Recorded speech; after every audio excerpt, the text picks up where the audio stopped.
Who is Elvis Presley? Welcome to Mystic America. Before we dive into the life of one of the most iconic figures in music history, Elvis Presley, don't forget to subscribe and hit the notification bell so you never miss an incredible story about the legends who shaped American culture. Early life and beginnings. Elvis Aaron Presley was born on January 8, 1935 in Tupelo, Mississippi. Despite being raised in humble beginnings, Elvis would go on to become a global icon in the world of rock and roll, earning the title The King. He was supposed to be a twin, but his brother, Jesse Garon, was stillborn, leaving Elvis to grow up as an only child. Raised by his working-class parents, Vernon and Gladys Presley, the family struggled financially and moved frequently. Despite these hardships, Elvis was deeply devoted to his family, especially his mother. Raised in a strong Christian household, Elvis often attended the Assembly of God Church, where gospel music left a lasting influence on his musical development. Elvis received his first guitar as a gift from his mother when he was 11 years old. By the time he was in high school, Elvis had already started to pursue music seriously. He won a talent show at Humes High School in Memphis, and after graduating in 1953, he began working a series of odd jobs while simultaneously trying to make a name for himself in the music world. The breakthrough and rise to fame. In 1954, Elvis recorded his first demo at Sun Studio in Memphis. This led to a meeting with Sam Phillips, who was impressed with his unique voice and musical style. Phillips signed Elvis to Sun Records, and in 1954, That's All Right became Elvis's first single. As he began to develop his distinctive sound, a fusion of blues, country, and gospel, he soon caught the attention of RCA Records. In 1955, Elvis signed with RCA, and that year, he released his first #1 single, Heartbreak Hotel. This was followed by his self-titled album, Elvis Presley, which also went to #1, launching him into superstardom. Exploding into superstardom. By the mid-1950s, Elvis was everywhere. His provocative dance moves, including his famous hip gyrations, caused a stir, but they also made him an icon. Elvis became a favorite on TV variety shows, and his appearance on The Ed Sullivan Show in 1956, watched by over 60 million viewers, marked a turning point in his career. His performance of Don't Be Cruel and Hound Dog caused a sensation, and he became one of the most popular and controversial performers of his time. In addition to his music, Elvis began acting. His first film, Love Me Tender, 1956, was a box office success, and he continued to star in films throughout the late 1950s and early 1960s, with movies like Blue Hawaii, 1961, and Viva Las Vegas, 1964. While his films were often criticized for their lack of depth, they were highly profitable, and the soundtracks sold millions of copies. The 1960s, a shift in career and personal life. While his movie career was booming, Elvis's personal life was also evolving. In 1967, Elvis married Priscilla Beaulieu, a young woman he had met while stationed in Germany during his time in the U.S. Army.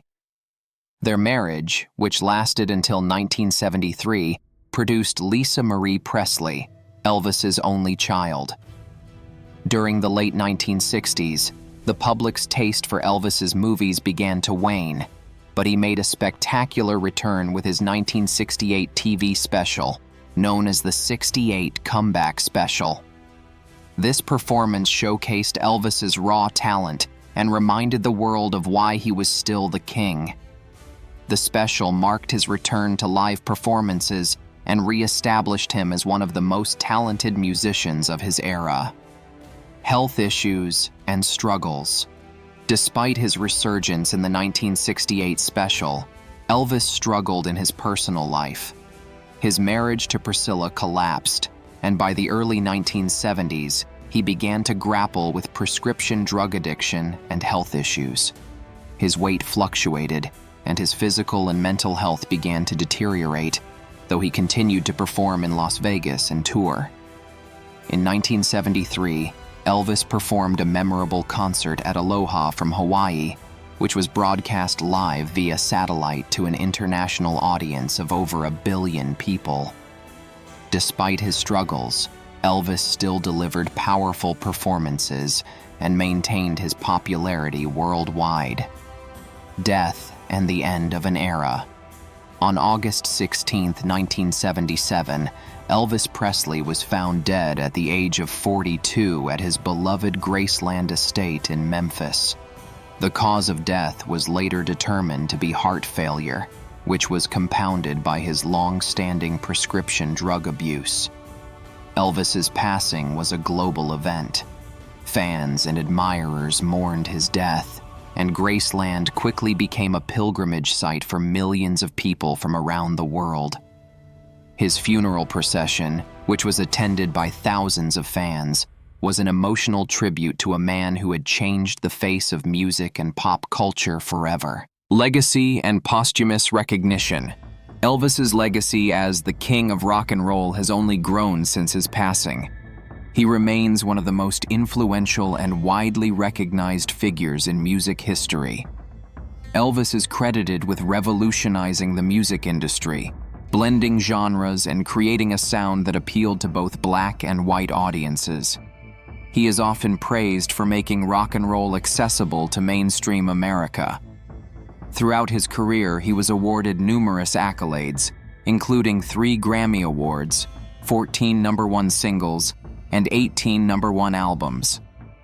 In 1986, he was one of the first artists inducted into the Rock and Roll Hall of Fame, and in 1998, he was posthumously inducted into the Country Music Hall of Fame. In 2001, Presley received a Lifetime Achievement Award from the Gospel Music Association. Elvis's family in Graceland.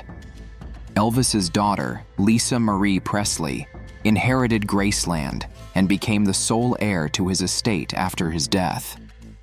Over the years, she worked to preserve her father's legacy and keep Graceland as a living museum dedicated to his memory. Graceland continues to attract thousands of visitors every year. In 2023, Lisa Marie passed control of the estate to her children, Riley Keough and her twin sisters. After Lisa Marie's death, Priscilla Presley challenged the will, but a settlement was reached in August 2023, giving control of Elvis's estate to Riley Keough, continuing his legacy. Elvis impersonators and cultural impact. Elvis Presley's cultural impact remains strong, and his tribute artists and impersonators continue to keep his memory alive.